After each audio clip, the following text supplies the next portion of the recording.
Құрметті Садыр Нұрғалиевич, Қазақстанға келгеніңіз құтты болсын. Сайландыңыз. Қырғыз халқы сенім көрсетті. Туған қырғыз халқының болашағы үшін еңбегін табысты болсын. Денсаулығың мықты болсын. Екі елдің арасындағы қарым-қатынас жөнінде көп шаруалар істелді. Талай келісімдерге қол қойылды. Стратегическое партнерство деген, союзничество деген. Соның бәрін жандандыру керек. Жаңа Қасым-Жомарт Кемелұлымен әңгімелерің жақсы өтті. Екі жақтан болашақта қолдан келген бәрін біз істейміз әр уақытта. Елдің іші тыныш болса, барлығы болады. Тек қана табыс, жақсылық тілеймін. Рахмет, ардақты Нұрсұлтан аға. Мен сізменен көрішіп отырғаныма бүгін қуаныштамын. Сізді мен бардық өлкөлерде, Орта Азия, Азия өлкөлерінде емес, дүйнө жүзінде абыройы бар. Өзіңіздің ордыңыз бар саясатчы, беделі биік саясатчы қатары сыйлаймын. Сіздің емгегіңіз қазақ менен қырғыздың достығында, қарым-қатынашында ушундай ынтымақты бекемдеген, жол салған адамсыз. Мұны қырғыз, қазақ бүкілі жұрт білет, сыйлайды сізді.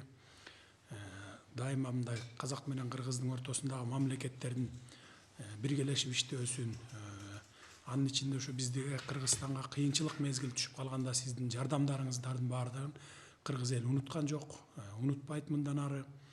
Дайыма ушул биргелешип казак-кыргыз бир тууган болуп мындан ары мамилени чыңдоого биз дайым даярбыз.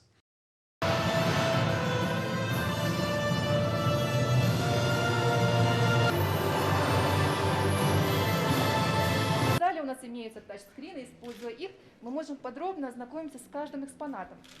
Например, выбрав шлем более. Начиная с центральных элементов появляется описание.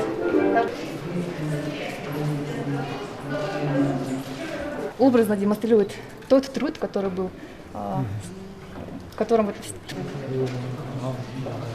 ноября 1930 года и автомобильных путей. На экране